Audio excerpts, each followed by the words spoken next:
Hello mga ka-angels! Welcome back to my channel. So for today's video, ayan, so pag-uusapan naman natin ngayon yung tungkol sa faith. Okay? Yung faith in God. Okay?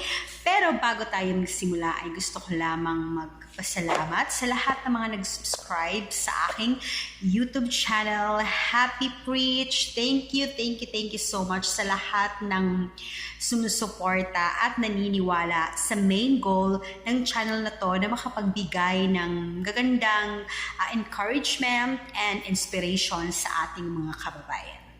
Okay, so sa mga hindi pa po nagsusubscribe, please mag-subscribe ka na po and please help my small YouTube channel, di ba? Para naman makaabot tayo ng 1K, okay? And marami pa tayo mga videos na ma-share and alam niyo, para makapagbigay tayo ng inspiration sa ating mga kababayan. Okay, so for today's video, huwag na nating patagalin, okay? Our topic is faith in God. I know na marami yung magre-react nito, marami yung tataas yung kilay and magnenega because this is a very sensitive topic, okay? Yung pag pinag-uusapan yung tungkol kay God, okay?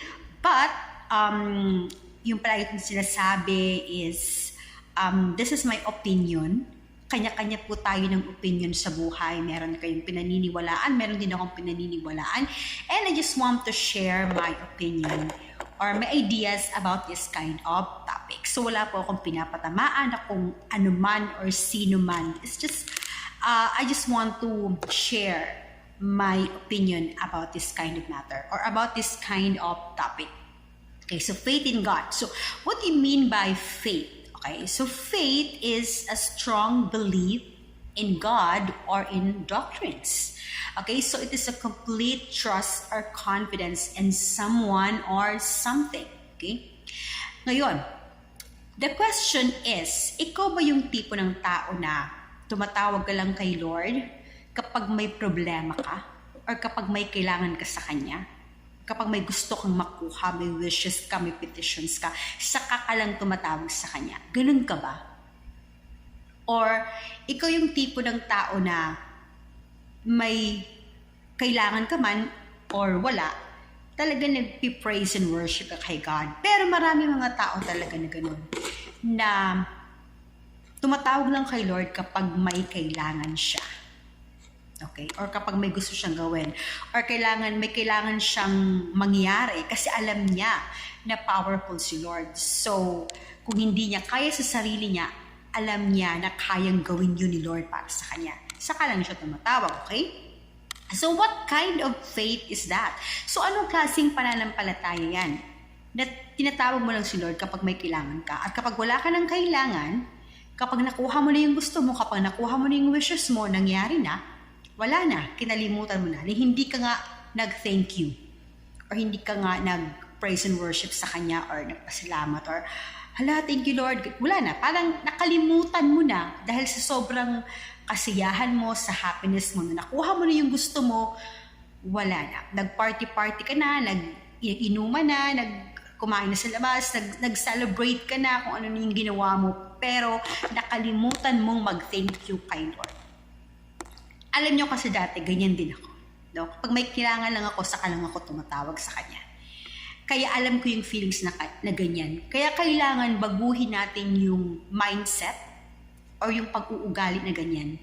Natatawag ka lang kay Lord kapag may kailangan ka. So kailangan paunti-unti, dapat aalisin natin yung ganung pag-uugali na kapag may kailangan ka, saka ka lang tatawag. Kapag wala ka ng kailangan, wala na, kinalimutan mo na siya. So dapat hindi ganun. Dapat paunti-unti is i-acknowledge natin si Lord sa lahat ng ginagawa natin sa buhay natin, di ba? Malungkot man tayo, mag-praise and worship tayo, masaya man tayo, mag-praise and worship tayo, in sadness or in happiness, kailangan nag-pray tayo kay God, nagpapasalamat, and then humihingi ng tawad, ganun, okay? So, kailangan i-acknowledge ko natin si God. Kasi parang kagaya din yan, so, halimbawa, may isang situation, di ba na, ikaw, lugmok na lugmok ka, grabe yung problema mo, Tapos yung kaibigan mo nandyan para sa'yo, hindi kanya pinapabayaan, hindi kanya iniiwan. Sa oras ng kalungkutan, karamay mo siya, nandyan siya para sa'yo. Pagkatapos nung naging okay na, successful na, yan, nag-celebrate ka na. Pero nung pag-celebrate mo, yung taong kasama mo sa hirap or yung taong nung walang-wala ka at ng time na lugmok ka, hindi mo siya ngayon inimbitahan sa party mo kasi nagpa-party ka, di ba? Kasi nag-celebrate ka, kasi naging successful na yung career mo. Yung taong nandun para sa'yo ng time na lugmok ka, nakalimutan mo na siyang i-invite. Parang ganun lang yun, di ba? Na nung time na kasiyahan na wala na siya, kinalimutan mo na. Pero yung time na walang-wala ka, nandun siya para sa'yo. So, hindi ba dapat yung taong yun, yung unang-unang iniimbita mo sa party mo? Kasi siya yung kasama mo ng mga times na nahihirapan ka. Parang ganun din yun. Di ba? Kailangan uunahin mo pa rin yung mga taong sumuporta sa'yo nang wala ka, tumulong sa'yo at talagang nagbigay sa'yo ng inspiration, ng motivation para ipagpatuloy yung laban.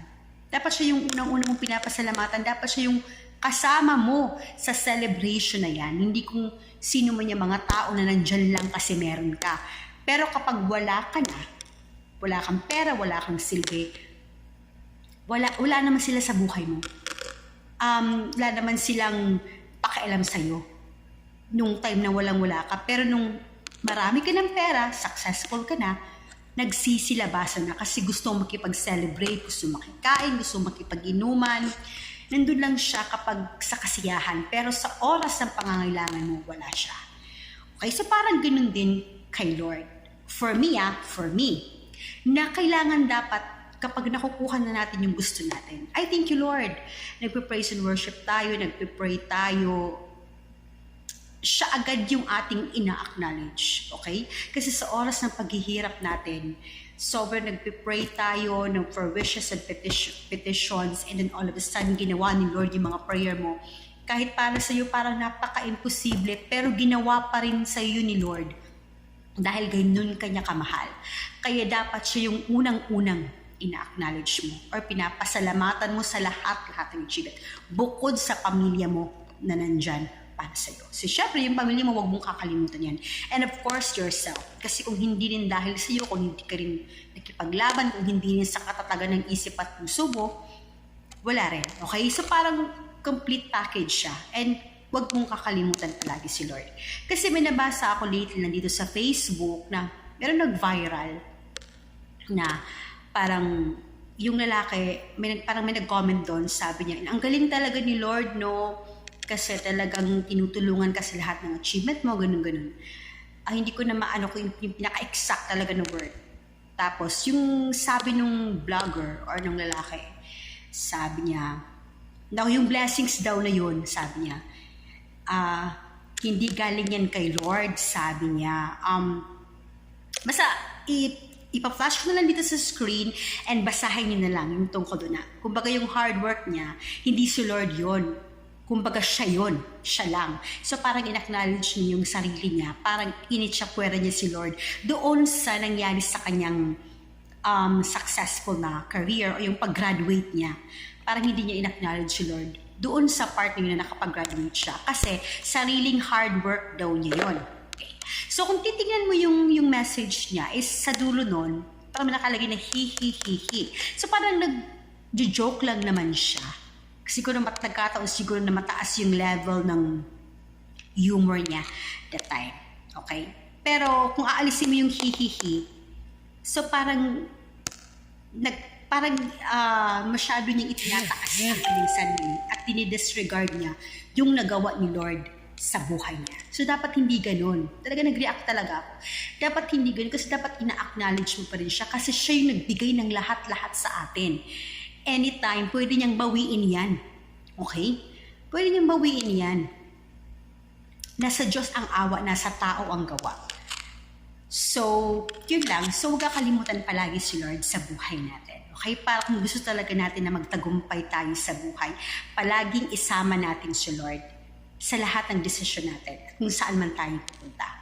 Okay, so yun lang po. Thank you so much for watching. Thank you so much for listening. Hanggang sa susunod